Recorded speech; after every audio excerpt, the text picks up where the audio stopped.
சொந்த நிலம் என்னுடைய பாட்டன் ஜம்புலிங்க முதலியார் சொந்த நிலம் 500 ஏக்கர் நெய்வேலியிலே.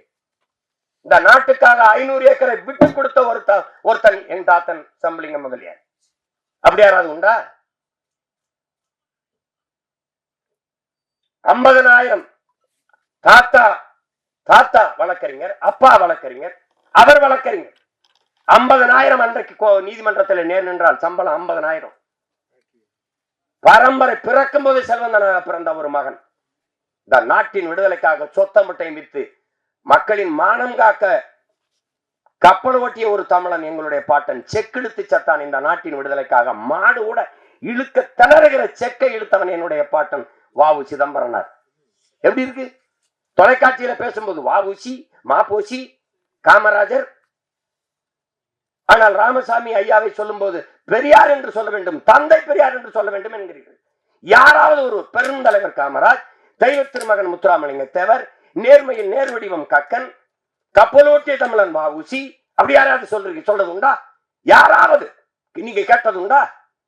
இல்ல விவாதங்கள்ல, பொது மேடைகள்ல ம.பொ.சி, ஏன் சிலம்பு செல்வர் ம.பொ.சி சொன்னால் நாக்கு சுலுக்கிக்கிறோமா?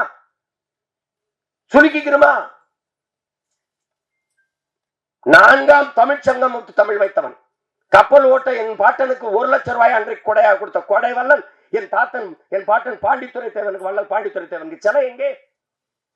ஒரு வளைவுல சுற்று மரப்பாச்சி பொம்மை நெஞ்சு வச்சிருக்கான். பார்க்கும் போது நான் நெஞ்சு வெடிக்கும். ஒரு தமிழ் மகனுக்கும் அடையாளம் இல்லை, அழிக்கப்பட்டிருக்கான். அப்படி மறைக்கப்படக்கூடாது ஒரு மாவீரனின் வரலாறு, அழிக்கப்பட்டு விடக்கூடாது. இந்த வருங்கால தலைமுறைக்கு அவனுடைய வாழ்க்கை ஒரு பாடமாக படிப்படையாக இருக்க வேண்டும் என்பதற்காக படைக்கப்பட்ட ஒன்றுதான் படையாண்ட மாவீரா. அதை கவனத்தில் வைத்துக் கொள்ளணும். நீங்க பார்க்கிறது குருவை சாதி வெறியன் என்று, நாங்கள் பார்க்கிறது அவன் சமூக சமத்துவத்திற்கு போராடியவன் என்று. அதைத்தான் இந்த படம் போதிக்கப் போகிறது. நாங்கள்லாம் போராடுகிற எங்கள் வளர்ச்சிக்கு எதிரானவன் என்றீங்க. சிப்காட் தொழிற்சாலைங்கிற தொழிற்சாலையின் முதலாளி யார்? அந்த தொழிற்சாலைக்குள்ள என்ன நடக்க போகுது? எது உற்பத்தி ஆக போகுது? அங்க வேலை யார்? முதலாளி யார்? வளர்ச்சிக்கு எதிரானவன். எது வளர்ச்சி? இங்கே மனித உழைப்பு மலிவா கிடைக்குது. நிலத்தடி நீர் எவ்வளவு வேணாலும் உறிஞ்சிக் கொள்ளலாம். விளைநிலங்களை எத்தனை ஆயிரம் ஏக்கர் வேணாலும் பறித்துக் கொடுக்க அதிகாரங்கள். உற்பத்தி செய்கிற பொருளை விரைந்து 8 வழிச்சாலை 4 வழிச்சாலை போடப்படுகிறது. தடையற்ற மின்சாரம் மக்களுக்கு அல்ல, தொழிற்சாலைகளுக்கு. அரை மணி நேரம் 1 மணி நேரம் அந்த மின்சாரம் தடைபட்டு உற்பத்தி இழப்பு ஏற்பட்டால் அந்த இழப்பை மத்திய மாநில அரசுகள் ஈடுகட்டும். புரிந்துணர்வு ஒப்பந்தம். முதலாளி வருகிறான், மனித உழைப்பை சுரண்டி உற்பத்தியை பெருக்கி பல ஆயிரம் கோடி லாபத்தை கொண்டு போகிறான். அந்த முதலாளி வாழ்வான், வளர்வானா? வெறும் சம்பளத்தை வாங்கி சாப்பிடுற நான் வாழ்வேன், வளர்வேனா? இது வளர்ச்சியா? எது வளர்ச்சி? இவர்கள் கற்பிக்கிற வளர்ச்சி எது? பட்டினி எடுத்து சத்தால் கட்டையில் எரிக்காமல் கரண்ட்ல எரிப்பது வளர்ச்சி. இதுதான் பிச்சைக்காரன் சோவிப் மிஷின் வச்சு பிச்சை எடுப்பது வளர்ச்சி. எங்களின் கனவு பிச்சைக்காரனை இல்லாத தேசத்தை படைப்பதுதான் எங்களுடைய வளர்ச்சி. அப்படி இருக்கா? அதற்காக போராடுகிறவனை வளர்ச்சிக்கு எதிரானவன் தேசத்துறை என்று கட்டமைப்பது எப்படி? எந்த தொழிற்சாலை அரிசி பருப்பை உற்பத்தி செய்யும்? அது நிலத்தில் தானே விளையணும். நீ வீட்டு மனையலாக்கி மாடியை கட்டி மொட்டை மாடியிலே கத்தரிக்காய் தக்காளி வீட்டு தோட்டம் போடுகிறாய். இது எவ்வளவு பெரிய கொடுமை! எவ்வளவு விளைய வச்சிருவ நீ? எப்படி விளைநிலங்களை அழிச்சரிச்சு விண்ணூர்தி நிலையம் கட்டுது? நீ பறக்கிறவனை பற்றி கவலைப்படுகிறாய், பச்சோடர்களை பற்றி கவலைப்பட மாட்டேங்கிறாய். 28 கோடி மக்கள் இரவு உணவு இல்லாமல் தூங்க செல்கிறார் இந்த நாட்டிலே. பல கோடிக்கணக்கான பச்சிலை குழந்தைகள் பசியோடு உறங்க போகிறார்கள் இந்த நாட்டிலே. எது வளர்ச்சி? எல்லாருக்கும் சரியான சமமான தரமான கல்வியை கொடுக்க நாடு முன்னேறுகிறது. வளர்ச்சியை நோக்கிய பாதை. எல்லோருக்கும் சரியான சமமான தரமான மருத்துவத்தை கொடுக்க நாடு போராடுகிறது. சரியான வளர்ச்சி அதுவா? அப்படி ஏதாவது இருக்கா? அப்படி ஏதாவது திட்டம் இருக்கா? அப்படிதான் நீ நெய்வேலி பழுப்பு நிலக்கரியில் 66 ஏக்கரை இதுவரை எடுத்திருக்கிறாய். இன்னும் 20 ஏக்கரை எடுத்து வச்சிருக்கிறாய். என் தாயின் ஈரக்குலை ஏனா இருக்கிறாய்? மீத்தேன் ஆடு மாட்டு கழிவில் எடுக்க முடியும், மக்கிய இலைகளை கழிவில் எடுக்க முடியும், மனித கழிவிலை எடுக்க முடியும் என்ற இயற்கையின் வாய்ப்பு இருக்கும்போது எதுக்கு என் பூமி தாயின் ஈரக்குலையை இதயத்தை அறுக்கிறாய் என்று கேள்வி கேட்பவன் இந்த நாட்டின் வளர்ச்சிக்கு எதிரானவனா? போரின் பேரழிவுக்கு பிறகு கூட மக்களை குடியேற்றி விட முடியும். மீள் குடியேற்றம். ஆனால் நெய்வேலியில் பழுப்பு நிலக்கரி நீ தோண்டி எடுத்த 66 ஏக்கரில் மறுபடியும் மக்களை குடியேற்ற முடியுமா? சொல்லு, நீ குடியேற்ற முடியுமா? வீட்டுக்கு ஒருவருக்கு வேலை என்று சொன்னீர்கள். 299 பேர் வேலை வாய்ப்பு கொடுத்தீர்கள். ஒருவன் கூட தமிழன் இல்லை. போராடியவன் நானும் எங்கள் சின்னையா அன்புமணி மட்டும்தான். அந்த இடத்துல 2 பேர் தான் கேட்டேன். எவன் கேட்டான்? அந்த நாட்டுல நிலம் என்னது, வளம் என்னது? நான் நிலத்தை கொடுத்துட்டு வீட்டை காலி பண்ணி வேற இடத்துக்கு போனேன். வேறையாவது எனக்கு இருக்கா? இல்ல. இதை எதிர்த்து போராடினால் நிலம் இழந்தால் வளம் இழப்போம். நாங்கள் சொந்த நாட்டிலே அகதியாக விரட்டப்படுகிறோம். இங்க வீடு இடிக்கிறாய் ஆக்கிரமிப்பு என்று, 60 ஆண்டுகளாக குடியிருந்தவரை வீட்டை இடிக்கிறாய் ஆக்கிரமிப்பு என்று. அவன் ஆக்கிரமிக்கும் போது என்ன பண்ணி கொண்டிருந்தாங்கிற கேள்விக்கு எவரிடத்திலே பதில் இருக்கிறது? ஆக்கிரமித்து கட்டப்பட்ட வீட்டுக்கு மின் இணைப்பு ஏன் கொடுத்தாய்? எரிவாயு இணைப்பு கொடுத்தாய்? குடும்ப அட்டை ஏன் கொடுத்தாய்? வாக்காளர் உரிமை கொடுத்தாய்? வரி எதுக்கு வாங்கினாய்? பதில் இல்லையே. அது நீர்நிலை ஆக்கிரமிப்பு. அப்ப 8 ஏக்கரை ஆக்கிரமிச்சு 4 கல்லறை கட்டி படுக்க வச்சிருக்கீங்க கடற்கரை, அது கடல் நீர்நிலை ஆக்கிரமிப்பு இல்லையா? இதை இடி என்று சொன்ன நீதிமன்றம் அதை கட்டி என்று சொல்கிறது. என்ன நீதி? என்ன நீதி? அறிவார்ந்த தமிழ் சமூக மக்களை, எவராவது இயற்கையின் அருங்கொடை பள்ளிக்கரணை ஏரியை குப்பையை போட்டு மூடுவான், அது ஆக்கிரமிப்பு இல்லையா? இதை எதிர்த்து போராடினால் நீங்கள் என்ன வேணாலும் நிலையுங்கள். இந்த நிலத்தின் வளத்தை, மக்களின் நலத்தை எவன் கெடுத்தாலும் நாங்கள் போராடுவோம். அந்த மரபில் எங்கள் முன்னத்தி ஏர்தான் என் அண்ணன் காடுவெட்டி குரு. அவன் தான் படையாண்ட மாவீரன். அப்படி போராடியவன் தான் அவன். எனக்கு பேரம் பேசலையா? இந்த கூட்டணி வந்தால் குடும்பத்துக்கு இப்படி சொல்லல, ஃபேமிலிக்கு 1000 crores settlement, party fund 1000 crores, 26ல தம்பி சீஃப் மினிஸ்டர் வேட்பாளர். பேசுங்க பேசுங்க. நான் கூட கேட்டேன், காதலே தேனை ஊத்துறீங்க, கொஞ்சம் வாயில ஒரு சொட்டை ஊத்தி விடுங்கன்னு கூட சொன்னேன். நான் ஒண்ணு ரொம்ப பெருசா கேட்கல. ஐயா நான் என்ன செய்யணும்னு ஒரே ஒரு சந்திப்பு. அவங்க அப்படி சொல்லல, ஒரு மீட்டிங். உங்களோட உட்காந்து பக்கத்துல ஒரு படம் எடுத்துட்டா அதுக்கப்புறம் நான் அழைச்சி பேசினா எடுப்பீங்களான்னு கேட்டேன். பதிலே இல்ல. நாங்க திரைப்படத்துறையில வந்து பஞ்சமலை நாங்க கட்சி ஆரம்பிச்சு அப்படியே நாட்டு முதலமைச்சர் ஆகி 5-6 பொண்டாட்டி ஈட்டி பெத்த பிள்ளைக்கெல்லாம் பதவி கொடுக்க அதுக்கு நாங்க வரல. வீழ்த்தப்பட்டோம், எழணும், விழுந்த இடத்துல இருந்து எழணும். அது வழி இல்ல. அடிமையாக இருக்கிறான் என்பதை உணர்த்தி விடு, பிறகு அவனே கிளர்ச்சி செய்வாங்கிறாரு புரட்சியாளர் அண்ணல் அம்பேத்கர். நாங்க அடிமையா இருக்கிறது உணர்ந்துட்டோம், எந்திரிச்சிட்டோம். உணர்த்துற தலைவன் எங்கள் உயிர் தலைவன் மேதகுவே பிரபாகரன் அவர்கள். அதற்கு எங்களுக்கு முன்னாடி உணர்ந்து கிளர்ந்து எழுந்தவன் என் அண்ணன் காடுவெட்டி குரு அவர்கள். இன்னைக்கும் எங்க ஐயா கலங்கி சொல்வது, குரு என்னோடு இல்லையேன்னு. குரு என்பவன் எங்கள் ஐயா மருத்துவர் ராமதாசின் இதய துடிப்பு என்பதை என்னரும் தம்பி தங்கையில் புரிந்து கொள்ளலாம். மனச்சான்று. அவர் பக்கத்திலே என் அண்ணன் காடுவெட்டி குரு எல்லோரும் வெள்ளை சட்டை போடுவார்கள், அவர் மட்டும் இந்த மஞ்ச சட்டையை போட்டுதான் அமர்வார். இந்த சட்டை என் ஐயாவுக்கு பக்கத்தில் என் அண்ணன் குரு இருந்தால் 50,000 வீரர்கள் அவர் அருகில் இருப்பதற்கு சமமாக இருப்பார். அதுதான் குரு. காடு வெட்டி குருன்னு காடை புறா வெட்டி அடிச்சவன் எங்க பாட்டேன் அரசேந்திரன், நாங்க இல்ல. இவன் நினைச்சுக்கிறது காடை வெட்டுவார் போல இருக்கு, அதனால காடு வெட்டி. அவர் ஊரு பேரு காடு வெட்டி. பார்க்க எங்களெல்லாம் பார்க்கும்போது கருப்பா ஒரு மாதிரி இருக்கும்போது கரெக்டான எண்ணெயெல்லாம் பார்த்தா சீமான் சிரிப்பானான்னு கேட்கிற கூட்டம் இருக்குது. உண்மையிலேயே நாங்க உண்மையிலேயே என் சொந்தக்காரன் எங்க அண்ணன் பொண்ணுங்கள உங்க சித்தப்பா சிரிப்பாரா? சித்தப்பா பெரிய சிரிப்பா போச்சு சித்தப்பா, என்ன நீங்க சிரிப்பீங்களான்னு கேட்கிறாங்க சித்தப்பா. அது மாதிரி பார்க்க அவரு ஒரு கரடுமுரடா பெரிய ஆள் மாதிரி தெரியும். ரொம்ப மென்மையான இதயம் கொண்ட ஒரு மகன் என்னுடைய அண்ணன் காடுவெட்டி குரு அவர்கள். அவரு இல்ல, இன்னொரு 10-15 வருஷம் எங்களோட இருந்திருந்தால் இன்னைக்கு எனக்குலாம் ஆசைதான். எங்க தாத்தாவுக்காக வயசாயிடுச்சு கலியபெருமாளுக்கு. என் அண்ணன் தமிழரசன் இன்னொரு 15 ஆண்டுகள் நிலைத்திருந்தா சாதிய கட்சிகள் சாதிய அரசியலே இருந்திருக்கிறார். அவருடைய கொள்கை இந்த சாதியை அழிக்கிறது இல்ல, சாதின்னு பேசுறவனே அழிச்சிடறதான். அதானே கடைசியா எங்க தாத்தா கலியபெருமாள் சந்திக்கும் போது எனக்கு என்னமோ நீ போற பாதான் சரியா இருக்குன்னு சொன்னவர் அவரு தான். இவர் செய்யறத அவரு ஏன் அப்படி செய்யறான்னு கேட்கல, நீ செய்யாதேன்னு சொல்லல, செய்யணும்னு சொல்லல. எங்களுக்கு கற்பிச்சார் கலியபெருமாள். என்ன சொன்னாரு?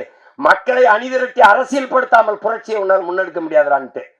ஆயுதமேந்திய கிளர்ச்சியின் மூலம்தான் மக்களை விடுதலை செய்ய முடியும், மக்களை உரிமை மீட்க முடியும்னு நம்பிக்களத்துக்கு வந்த ஒரு மகன் தன் வாழ்க்கையின் கடைசி அனுபவமாக என்ன சொல்றாரு? மக்களை அணிதிரட்டி அரசியல் படுத்தாமல் புரட்சியை முன்னெடுக்க முடியாதுன்னு. அதைத்தான் பேரப்பிள்ளையை நாங்க செஞ்சுக்கிட்டு இருக்கோம். இப்ப என் தம்பி தமிழ பேரரசு வைக்கிறாரு, நான் நாம் தமிழர்னு வைக்கிறேன். இன்னும் பல கட்சிகள் கூட வரலாம். ஆனால் அவன் சொன்ன மாதிரி ஒரு தாய் வயித்துல நாங்க பிறந்தோம்.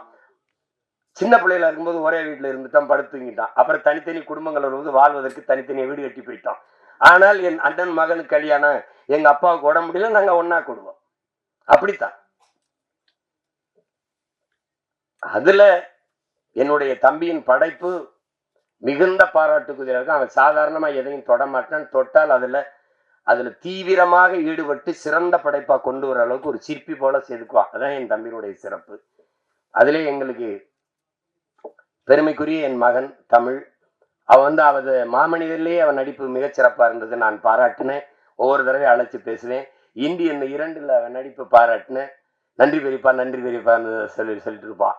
இந்த படத்திலையும் இப்ப என் அன்பு தம்பி வசந்தபாலன் அவர் சொன்னது போகும்போது அந்த முன்பதிப்புல அவன் அந்த இளம் வயதில் அவன் நடிச்சிருக்கிறது ரொம்ப சிறப்பா இருக்குன்ட்டு அவன் சிறந்த ஒரு கலைஞனா வந்து எங்க எல்லாருக்கும் பெருமை சேர்ப்பாங்கிறது என்னுடைய நம்பிக்கை. அது அது அவன் செய்வா. இன்னும் காலம் இருக்கு, நீ நம்பிக்கையோடு இரு. நமக்கான ஒரு காலம் வருது, நாம உருவாக்கி கொண்டிருக்கிறோம். ஏன்னா எங்களுக்கு கற்பித்த தலைவன் காலம் வரும் என்று காத்திருக்காதே, நமக்கான காலத்தை நாமே உருவாக்க வேண்டும் என்று கற்பித்தார். எல்லாரும் குளிர்ந்த நீரிலே நீந்தும் போது எங்கள் தலைவன் பிரபாகரன் நெருப்பு ஆற்றிலே நீந்தியவன். அதனால அப்படிப்பட்ட தலைவனின் பிள்ளைகள் நாங்கள். படையாண்ட மாவீரருக்கு தடை வருது, அது வருது, அதெல்லாம் இல்லை. எங்க கோட்பாட்டை தடை அதை உடை, சிறை அதை நிறை. இதான் எங்க கோட்பாடு. வழக்கு இல்லை என்றால் விடியாது கிழக்கு.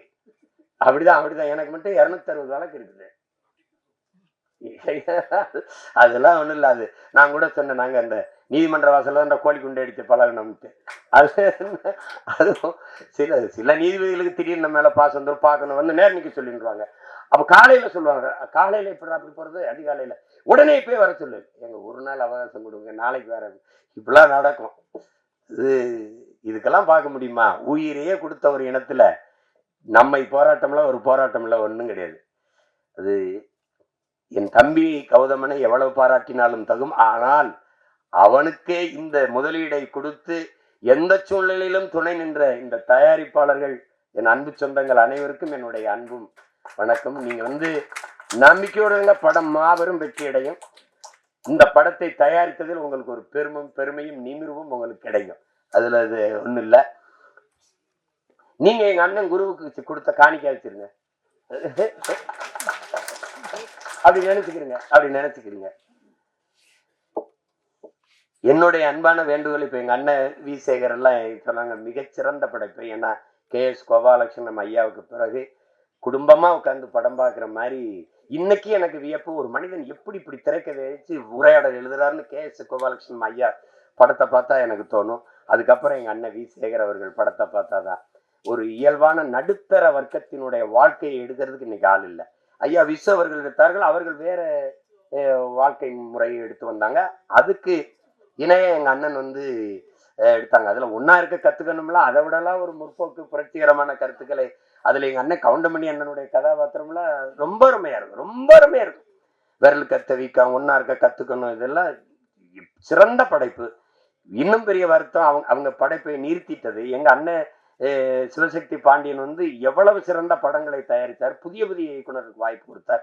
நான்லாம் ஒரு தடவை அண்ணன் கதை சொன்னேன், இந்த கதையை சரி யார் கதாநாயகன் யாருன்னு தான் கேட்டார் ஒழிய, இந்த கதை அப்படி இருக்கு இப்படி இருக்கு. அப்படி ஒரு தயாரிப்பாளர் எங்க அண்ணன். அவரெல்லாம் தயவு செய்து படங்களை மறுபடியும் தயாரிக்கணும். ஆனா இப்ப எந்த சங்கத்துல யார் எப்ப என்ன பண்றாங்கன்னு தெரியாத ஒரு குழப்பம் இருக்கு. அது முன்னாடிலாம் சொல்லுவாங்க, தங்கம் செய்யாதது சங்கம் செய்யும்னு. இப்ப சங்கங்களே அங்கங்கங்களா பிரிஞ்சு கிடக்கிறதுனால எதையும் சாதிக்க முடியாம இருக்குது. விரைவில் நம்ம எல்லாவற்றையும் பாதுகாக்குகிற ஒரு நல்ல அரசை நாம் எல்லோரும் சேர்ந்து நிறுவ வேண்டும். அது என்னுடைய அண்ணன் காடுவெட்டி குரு அவர்களினுடைய இலக்கும் அதுதான். நாங்கள் பேசியது அல்ல, எங்க அண்ணன் உமாதேவன் கூட சொல்றாங்க, உமாதேவன் அவர்கள் தமிழ்நாட்டை தமிழன் ஆனணுங்கிறது. இது எவ்வளவு பெரிய குற்ற செயலாகவும் பார்க்கப்படுது பாருங்க. எல்லாரும் தனித்தனியா வீடு கட்டி குடியேறி போயிட்டான். ஆனா என் வீட்டுல எல்லாரும் சேர்ந்து குடி கும்மி அடிச்சுட்டு இருக்கான். ஆளாளுக்கு ஒரு லட்டை ஒட்டிட்டு போயிட்டீங்க, ஏன் லட்டை மட்டும் நொறுக்கி நொறுக்கி எல்லாரும் சாப்பிடுறான். என்னன்னு எனக்கும் புரியல. அதை கேட்டா பாசிசம், சாவனிசம், இனவெறி, சிறங்கு சொரின்னு எதையோ பேசிட்டு இருப்பான். எனக்கு அந்த நேரம் ஒரு கோபம் வரும் பாருங்க. இப்ப சீமான் அவன் ஒரு இனவெறியங்கன்னு சொல்லும் போது நமக்கு ஒரு திமிரும் ஒரு பெருவிதமும். எங்க அண்ணன் சொல்லுவார்ல கவுண்டமணி, மறக்கா சொல்லு அப்படின்னு. அது ஏன்னா நம்மளை இனவெறின்னு சொல்லும் போது அப்ப நல்ல தமிழ் தாய்க்கு நல்ல தகப்பனுக்கு தான் நம்ம பிறந்திருக்கோம். அதை உறுதி செய்யறாங்க, உறுதி செய்யறான். என் மொழியில நான் பேசணுங்கிறதும் என் மொழியில நான் படிக்கிறதுங்கிறதும் நாங்கள் என் இன அடையாளத்தை நாங்கள் தமிழர்கள் என்று சொல்வது என் பிறப்பு உரிமை. இதை தடுக்க எவனுக்கு தகுதி நேர்மை இருக்குது? இது இருக்கு. ஏன்னா நாங்க அதிகாரமற்ற பிள்ளைகளா இருக்கிறதுனால நீ ஆட்டம் காட்டிக்கிட்டு இருக்கா. 26 தேர்தலுக்கு பிறகு தெரியும் இந்த ஆட்டம்லாம் என்னன்னு தெரியும்ல. பார்க்க தானே போறோம் நாங்க. எங்க அண்ணன் அம்மா அதை கோச்சுக்காம இருக்குன்னு அது பிறகு பழைய முன்னாள் என் கட்சிங்கிறவல அது என்னாலும் நம்ம கட்சி தான். கவனத்தில் வச்சுக்கிட்டோம். என்ன கணேஷ்? கணேஷ்ல ரொம்ப இளம் வயதிலேயே சட்டமன்ற உறுப்பினராக வந்த என் தம்பி, நல்ல கல்வியாளன், ரொம்ப திறம்பட இயங்கக்கூடிய இது. எங்க ஐயாவினுடைய கனவை அந்த இளம் வயதிலே சுமந்து சென்று இந்த சின்னையாவினுடைய செல்ல பிள்ளையாக இருந்து அவருடைய கனவையும் தூக்கி சுமக்கிற ஒரு இளைய அரசியல் தலைமை. அவருக்கு என்னுடைய அன்பும் வாழ்த்துக்களும். என்னுடைய ஆர்வீர் இளவல் என் உயிர் தம்பி கௌதமன், அவருக்கு துணை நின்ற என் தம்பி பாலமுரளி, என்னுடைய தம்பிகள், நடன சண்டை இயக்குனர்கள், ஒளிப்பதிவாளர் எல்லோருக்கும் என்னுடைய அன்பும் வாழ்த்துக்களும். உலகெங்கும் பரவி வாழக்கூடிய என் உயிர் சொந்தங்கள் எல்லோரும் என் அன்பு தம்பி கௌதமனுடைய இந்த சிறந்த படைப்பாக வரக்கூடிய படையாண்ட மாவீரா என்ற இந்த படத்திற்கு பெரும் ஆதரவையும் வரவேற்பையும் கொடுத்து நீங்கள் வெற்றி பெற செய்ய வேண்டும். அது தமிழனாக பிறந்த ஒவ்வொருத்தருடைய பிறவி கடமை. அதை உணர்ந்து நீங்கள் செய்வீர்கள் என்று நான் உங்களை பேரன்பு கொண்டு வேண்டுகிறேன். உங்கள் எல்லோருக்கும் என்னுடைய நிறைந்த அன்பும் நன்றியும் வணக்கமும். நன்றி.